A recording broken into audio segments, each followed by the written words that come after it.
मित्रांनो, आर्थिक नियोजनामध्ये आता पुढचा मुद्दा येतो आर्थिक नियोजनाचा इतिहास आणि अशासकीय योजना। म्हणजे आर्थिक नियोजन आपण एका एका लागू केलेले नाही। आर्थिक नियोजनाच्या अगोदर बराच घटना घडामोडी घडलेल्या आहेत। या घटना घडामोडीचा परिपाक म्हणजे आपण मग आर्थिक नियोजनाला सुरुवात केलेली। मग आता आर्थिक नियोजनाचा इतिहासाला नेमकी सुरुवात केव्हापासून करायची तर 1929 चा कालखंड आहे बघा। 1929 च्या कालखंडामध्ये जगभरामध्ये जागतिक मंदी आलेली।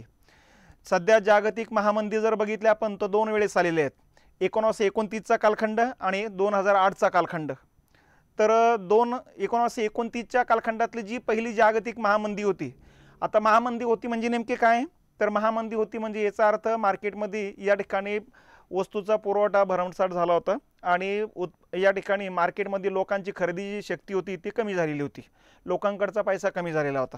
अशा प्रकारची स्थिती, अशा वेळेस वस्तूच्या किमती हळूहळू कमी व्हायला लागल्या होत्या आणि वस्तूच्या किमती हळूहळू कमी होत जाणे म्हणजे थोडक्यात नफा कमी होत जाणे। ठीक आहे, नफा कमी होत जाणे म्हणजे थोडक्यात काम करण्याची प्रेरणा कमी होत जाणे। त्याच्यानंतर दुकानातल्या वस्तू विकल्या जात नसेल तर मग कारखानदार नवीन माल निर्माण करत नसतो, त्यामुळे कारखाना स्वतः या ठिकाणी कारखानदार काही दिवसाकरता कारखाना बंद करून टाकतोय, त्यामुळे कामगार बेकार होऊन जातात। बेकार झालेल्या कामगारांचे मग पेइंग कॅपॅसिटी संपुष्टात येऊन जाते आणि अशा पद्धतीने मग ज्या वस्तू खरेदी करायला पाहिजे त्या वस्तू खरेदी केल्या जात नसतात। तर अशा प्रकारच्या स्थिती या ठिकाणी निर्माण होते। अशा वेळेस देशाचा आर्थिक विकास दर कमी व्हायला लागत असतो, बेरोजगारीचा दर वाढत जात असतो, हळूहळू फ्रस्ट्रेशन वाढत जाते।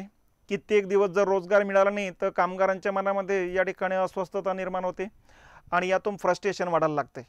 आणि या फ्रस्ट्रेशनमधूनच या ठिकाणी मग आता जीवन जगण्याकरता दोनच मार्ग राहतात, एक म्हणजे चोऱ्या दरोडे टाकणे आणि आपली कुटुंबाची उपजीविका चालवणे, आणि नंबर 2 काही जणांना ते पटत नसेल तर मग बरेच जण आत्महत्या करतात। म्हणून 1929 च्या कालखंडामध्ये ज्यावेळेस जागतिक महामंदी आली, जागतिक महामंदी म्हणजे तुम्हाला अगोदर सांगितलेलं आहे की रिसेशनचा पिरियड येणे। एका देशापुरता असेल तर मंदी म्हणायचे, पण बहुतांशी देश त्याच्यामध्ये गुरफटले जात असेल तर त्याला महामंदी म्हणायचं मग, आणि जागतिक स्तरावरती असल्यामुळे जागतिक महामंदी म्हणत असतो। तर अशा पद्धतीनं 1929 च्या कालखंडामध्ये America, Canada, France, Italy, Germany, ठीक आहे, इंग्लंड, तर या देशामध्ये जे भांडवलशाही देश होते या भांडवलशाहीमध्येच या तेजी आणि मंदी सारख्या ज्या काही टोकाची अवस्था आहे हे येण्याचा धोका सर्वात जास्त असतो। मग या भांडवलशाही देशामध्येच या ठिकाणी रिसेशनचा इफेक्ट जाणवायला सुरुवात झाला आणि ह्या देशाच्या अर्थव्यवस्था कोलॅप्स व्हायला लागल्यात बघा।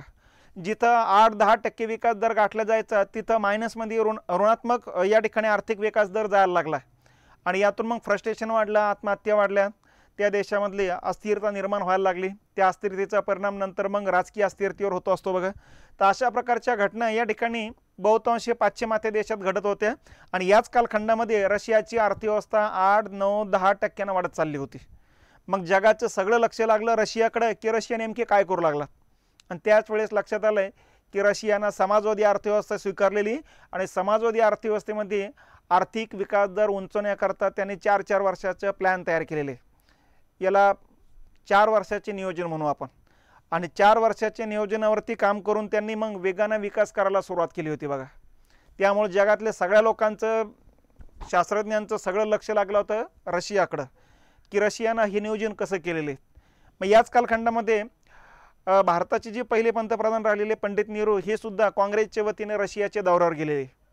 मग त्यांनी रशियात बघितलंय की रशियामध्ये आर्थिक नियोजन कसं लागू केलं जाते। त्या आर्थिक नियोजनाचा परिणाम म्हणून पुढच्या 8-10 वर्षामध्येच रशियाने गरिबी, दारिद्र्य, बेरोजगारी सगळं दूर करण्याचं काम केलेले, सामाजिक समता निर्माण करण्याचं काम केलेले, विषमता नष्ट करण्याचं काम केलेले। आणि अशा पद्धतीनं हा आपला देश आहे आणि देशाला सुद्धा आपलं काहीतरी लागतं ही भावना त्या ठिकाणच्या लोकांच्या मनामध्ये या आर्थिक नियोजनामुळं या ठिकाणी दृष्टिक्षेपास आल्याचं लक्षात येत आहे।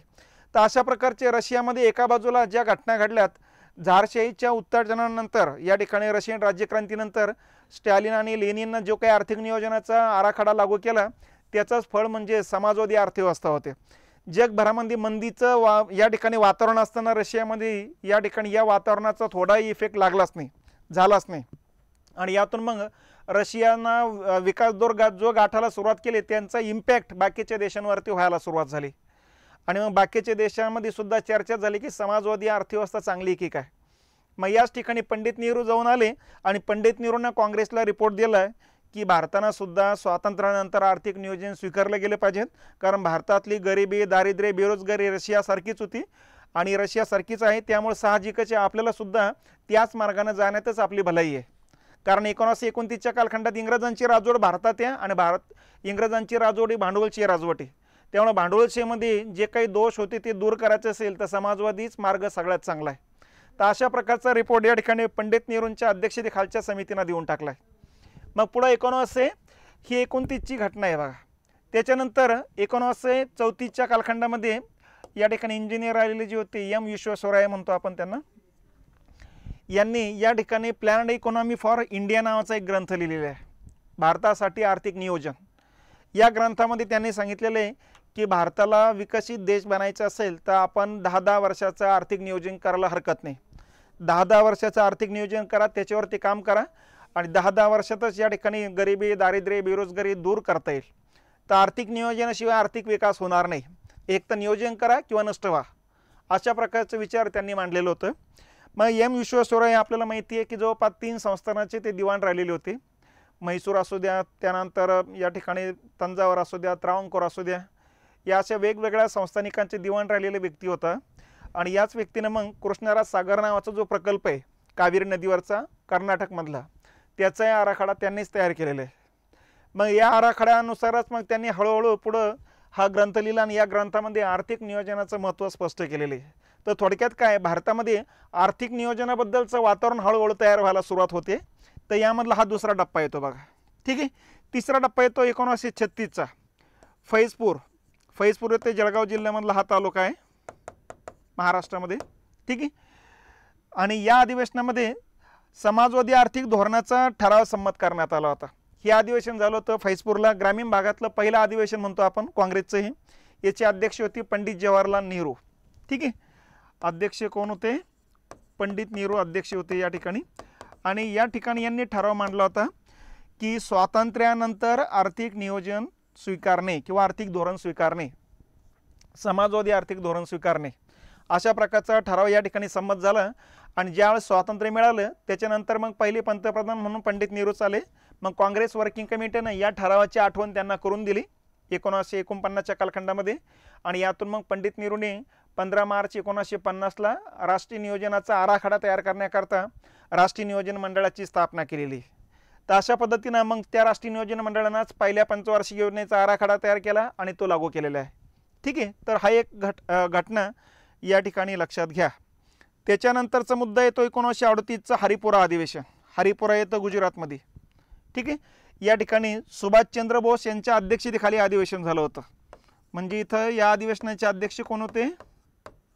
सुभाषचंद्र बोस होते. आणि या अधिवेशनामध्ये राष्ट्रीय नियोजन मंडळाची समितीची स्थापना करण्यात आली. कोणाच्या अध्यक्षतेखाली? तर पंडित नेहरूंच्या अध्यक्षतेखाली. कारण त्याला धागा होता हा 1936च्या अधिवेशनानंतर मग या ठिकाणी सुभाषचंद्र बोस सुद्धा समाजवादी विचाराचेच होते. आणि यांच्या अध्यक्षतेखाली ज्यावेळेस या ठिकाणी अधिवेशन चालू होतं त्याच वेळेस त्यांनी एक ठराव मांडला की स्वातंत्र्यानंतर आपल्याला आर्थिक नियोजन स्वीकारायचं आहे. मग आर्थिक नियोजन स्वीकारताना या ठिकाणी आर्थिक नियोजनामध्ये कोणत्या कोणत्या मुद्द्यावर भर द्यायचा आहे याच्यासाठी आपण एखादी समिती स्थापन केली पाहिजेत. या समितीलाच नाव दिलं राष्ट्रीय नियोजन समिती. मग 1938ला पंडित नेहरूंच्या अध्यक्षतेखाली राष्ट्रीय नियोजन मंडळाची स्थापना करण्यात आली. आणि या समितीच्या सुद्धा उपसमित्या अशा स्थापन करण्यात आल्या होत्या जवळपास 25. आणि या उपसमित्यांना जे काही वेगवेगळे 25 रिपोर्ट दिले, तर हे 25 रिपोर्ट येता स्वातंत्र्य आपल्याला मिळून गेलं होतं बघा. बऱ्याच उशिरा ते रिपोर्ट आलेले. आणि त्याच्यानंतर मग ज्यावेळेस आपण पंचवार्षिक योजना लागू करायला सुरुवात केली त्यावेळेस ते आराखडे आपल्याला कामाला आले. त्या आराखड्यानुसार आपण आर्थिक विकासाला सुरुवात केलेली. तर थोडक्यात या ठिकाणी राष्ट्रीय नियोजन मंडळाची स्थापना 1938ला कोणाच्या अध्यक्षतेखाली झाली असं एक वेळेस प्रश्न येऊन गेलेला आहे. तर या ठिकाणी पंडित नेहरूंच्या अध्यक्षतेखाली या ठिकाणी ती समितीची स्थापना करण्यात आलेली.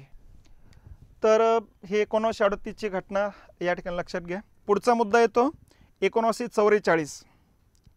1944मध्ये मुंबईच्या 8 उद्योगपतीनं या ठिकाणी एक नवीन प्लॅन मांडला ज्याला म्हणायचं बॉम्बे प्लॅन. आता या ठिकाणी हे बॉम्बे प्लॅन का आला? तर त्या पाठीमागच्या घटना म्हणजे या कालखंडात 36च्या अधिवेशनातले या ठिकाणी ठराव असू द्या, 1938च्या अधिवेशनातला राष्ट्रीय नियोजन मंडळाची स्थापना असू द्या, ही सगळं ठराव किंवा ह्या सगळ्या ज्या बातम्या आहे, या बातम्यामुळं भारतामध्ये जो काही 1857 नंतर एक उद्योगपतीचा वर्ग निर्माण झाला, टाटा, बिर्ला, बजाज जे म्हणतो आपण ते, तर ह्या वर्गाच्या मनामध्ये कुठंतरी धाकधूक तयार झाली की आज ना उद्या स्वातंत्र्य मिळणारच आहे आणि स्वातंत्र्यानंतर जर आपण समाजवादी मार्गाने जर गेलो तर आपली संपत्ती ही जप्त होऊन जाईल, सरकार जमा होऊन जाईल. कारण समाजवादी रशियानं या ठिकाणी सगळी संपत्ती देशाच्या मालकीची केली होती. उत्पादनावरती या ठिकाणी सरकारची मालकी प्रस्थापित केली होती. मग शेती असू द्या, उद्योगधंदा असू द्या, शिक्षण संस्था असू द्या, आरोग्य असू द्या, सगळ्या क्षेत्रामध्ये सरकारचं वर्चस्व होतं. त्यामुळे साहजिकच भांडवलदाराच्या मनामध्ये हालचाल होणं साहजिकच होतं. आणि म्हणून मग यांनी या ठिकाणी त्यांच्या लक्षात आलं होतं की आपण काँग्रेस समोर जर नवीन एखादा प्लॅन दिला आणि त्यांना जर तो आवडला तर मग आपले उद्योगधंदे टिकून राहील आणि देशाचा विकाससुद्धा वेगानं करता येईल. यासाठी 8 उद्योगपती एकत्रित आलेत आणि या 8 उद्योगपतीनं या ठिकाणी जी नवीन योजना मांडली त्यालाच म्हणायचं मुंबई योजना, मुंबई प्लॅन किंवा बॉम्बे प्लॅन. ठीक आहे. मग यामध्ये साहजिकचे भांडवलदार होते. म्हणजे हा प्लॅन जो होता भांडवलशाही प्लॅन होता, हे काही वेगळं सांगण्याची गरज नाही. ठीक आहे. ही भांडवलशाही योजना होती. मग या योजनेमध्ये त्यांनी काय सांगितलं, जर आपण भांडवलशाही जर स्वीकारली तर या भांडवलशाही स्वीकारल्यानंतर पुढच्या 5 ते 6 वर्षामध्ये या ठिकाणी आपल्याला दरडोई उत्पन्न जे आहे ते दुप्पट करता येईल आणि पुढच्या 5 ते 6 वर्षामध्ये या ठिकाणी राष्ट्रीय उत्पन्नामध्ये सुद्धा दुप्पट ते तिप्पट वाढ करता येईल. रोजगार या ठिकाणी सरकारकडून जेवढा निर्माण होणार आहे त्याच्या कितीतरी पटीनं भांडवलशाही अर्थव्यवस्थेमध्ये रोजगार निर्माण करता येईल आणि एकदा रोजगार निर्माण झाला की गरिबी, दारिद्र्य, बेरोजगारी कमी करता येईल. तर अशा पद्धतीनं मांडणी या योजनेमध्ये केलेली आहे. या योजनेला टाटा बिर्ला योजना असंही म्हटलं जातं असतं. तर ही 44ची घटना आहे. पुढे 1944मध्येच गांधीवादी एक योजना आलेली आहे बघा, गांधीयन प्लॅन म्हणतो आपण त्याला. काँग्रेसचे एक नेते होते श्रीमान नारायण, महात्मा गांधींचे हे शिष्य मानले जातात बघा. त्यांनी या ठिकाणी गांधींच्या विचारानुसारचा एक प्लॅन मांडला होता ज्याला म्हणायचं गांधीवादी योजना. या गांधीवादी योजनेमध्ये महात्मा गांधींचे जे विचार होते, कारण महात्मा गांधी सांगायचे की भारतामध्ये या ठिकाणी 90% भाग ग्रामीण भाग आहे, त्यामुळे देशाचा ग्रामीण भागाचा विकास केला की ऑटोमॅटिक देशाचा विकास होऊ शकतो. आणि म्हणून त्यांनी खेड्याकडे चला अशा प्रकारची घोषणा केली होती. म्हणजे ग्रामीण भागाकडे चला, ग्रामीण भागाच्या विकासावर भर द्या आणि ग्रामीण भागाचा विकास करायचा असेल तर लघु उद्योग, कुटीर उद्योगावर भर द्या, ग्रामीण क्षेत्राचा विकासावर भर द्या, शेती क्षेत्राच्या विकासावर भर द्या. ॲटोमॅटिक संपूर्ण देशाचा समान पद्धतीने विकास करता येईल. मोठमोठे या ठिकाणी कारखाने काढून आर्थिक सत्तेचे केंद्रीकरण केल्यापेक्षा लघु आणि कुटीर उद्योगावर जर भर दिला तर आर्थिक सत्तेचे विकेंद्रीकरण करता येईल. तर अशा प्रकारचं या ठिकाणी मांडणी या गांधीवादी योजनेमध्ये श्रीमान नारायण यांनी केलेली आहे. त्याच्यानंतर 1945मध्ये एम.एन. रॉय, आता एक कट्टर समाजवादी नेते होते, मानवेंद्र रॉय म्हणतो आपण त्यांना, यांनी जनतेची योजना, पीपल्स प्लॅन म्हणतो आपण, हा आराखडा मांडलेला आहे. कट्टर समाजवादी विचारावर आधारित हा आराखडा आहे, जनतेची योजना. आता ते आंतरराष्ट्रीय जे समाजवादी देशांचा जो गट होता, संघटना जी होती कॉमिंटर्न, या कॉमिंटर्नचे ते एक सदस्य होते बघा. मग भारतामध्ये ज्यावेळेस त्यांच्या लक्षात आलं की भारतामध्ये वेगवेगळ्या हालचाली घडायला सुरुवात झालेली, स्वातंत्र्य आता कधीही मिळू शकतं, कारण त्या डायरेक्शननं या कालखंडातल्या घटना होत्या. इथं मग उद्योगपतीने जो प्लॅन मांडला त्याच्यानंतर त्यांच्याही लक्षात आले की भांडवलशाहीकडे जर काँग्रेस झुकल्या गेली तर नंतर मग या ठिकाणी आणखीन अवघड होऊन जाईल. म्हणून त्यांनी कट्टर समाजवादी योजना मांडली, ज्याला म्हणायचं जनतेची योजना, पीपल्स प्लॅन म्हटलं जातं असतं त्याला. मग या पीपल्स प्लॅनमध्ये एम.एन. रॉय यांनी काय मांडणी केली, भारताचा रशियासारखा आर्थिक विकास करायचा असेल, वेगानं विकास करायचा असेल, दारिद्र्य बेरोजगारी संपुष्टात आणायची असेल तर रशियासारख्याच समाजवादी मार्गाने जाण्यातच भारताची भलाई आहे. म्हणून भारतामध्ये सगळ्या साधनांवरती सरकारची मालकी निर्माण करा आणि देशाच्या आर्थिक विकासाचा आराखडा तयार करा आणि त्या आराखड्याची व्यवस्थित मांडणी करून या ठिकाणी अंमलबजावणी करा. तर अशा प्रकारची मांडणी या योजनेमध्ये केलेली होती बघा, ज्याला म्हणायचं पीपल्स प्लॅन. आणि यातलाच मग शेवटचा मुद्दा येतो 1950मध्ये. ठीक आहे. जयप्रकाश नारायण जे होते JP बिहारचे, तर यांनी आर्थिक विकेंद्रीकरणावरती भर देणारी सर्वोदय योजना मांडलेली बघा. ठीक आहे. सर्वोदय योजना, सर्वांचा उदय घडून आणणारी योजना, ज्यामध्ये महात्मा गांधींच्या विचारानुसार सुद्धा आर्थिक विकेंद्रीकरणावर भर दिला होता, ज्यामध्ये भांडवलशाहीतले चांगले गुण घेण्यात आले होते ज्यामध्ये समाजवादी या ठिकाणी आर्थिक नियोजनातले सुद्धा चांगले चांगले गुण घेण्यात आले होते आणि या सगळ्यांचा समुच्चय म्हणजे सर्वोदय योजना, सर्वांचा एकत्रित उदय घडून आणणारा प्रोग्राम, त्या अर्थी नाव पडतं त्याला सर्वोदय योजना. तर अशा पद्धतीनं जयप्रकाश नारायण यांनी मांडलेली योजना होती बघा ही. तर अशासकीय योजना आणि शासकीय योजना असे एकानंतर एक मांडत गेले. 47ला भारताला स्वातंत्र्य मिळालं. मग आता कोणत्या दिशेनं जायचं म्हणून 1948ला भारत सरकारनं मिश्र अर्थव्यवस्था स्वीकारली आणि मिश्र अर्थव्यवस्था स्वीकारल्यानंतर ज्यावेळेस आर्थिक नियोजन राबवायचं आहे मग त्यावेळेस आपण यापैकी मग कुठली योजना स्वीकारली असेल किंवा आर्थिक नियोजन कशावरती आधारित असेल तर सर्वोदय योजनेवरती. म्हणून एक वेळेस हा प्रश्न पण येऊन गेलेला आहे की आर्थिक नियोजनाच्या आराखड्यावर सर्वाधिक प्रभाव खालीलपैकी कोणत्या योजनेचा आहे? बॉम्बे प्लॅन, गांधीवादी योजना, जनतेची योजना किंवा सर्वोदय योजना. तर सर्वात जास्त पगडा पडलेला आहे सर्वोदय योजनेचा, जो जयप्रकाश नारायण यांनी 1950ला मांडला होता. आणि यातूनच मग या ठिकाणी सरकारनं हा आराखडा स्वीकारला आणि या ठिकाणी राष्ट्रीय नियोजन मंडळाची जशी स्थापना केली तसं त्या मंडळाला सांगितलं की या मार्गाने आपले पंचवार्षिक योजनेचे आराखडे तयार करा. आणि त्यानुसार मग 15 मार्च 1950ला राष्ट्रीय नियोजन मंडळ स्थापना झाले. 28 मार्च 1950ला त्याची पहिली बैठक झाली आणि पहिल्या बैठकीतच पंडित नेहरूंनी पहिल्या पंचवार्षिक योजनेचा आराखडा तयार करण्याचे आदेश दिले. आणि मग या संस्थेनं जे काही आराखडा तयार केला तो आराखडा 1 एप्रिल 1951 पासून लागू होताना दिसतोय आपल्याला. तर अशा पद्धतीनं आर्थिक नियोजनाचा थोडक्यात इतिहास आणि या कालखंडात मांडल्या गेलेल्या वेगवेगळ्या अशासकीय योजना म्हणजे सरकारमार्फतने मांडल्या गेलेल्या त्या खाजगी व्यक्तीनं मांडल्या गेलेल्या या अशासकीय योजनांची माहिती लक्षात ठेवा. ठीक आहे.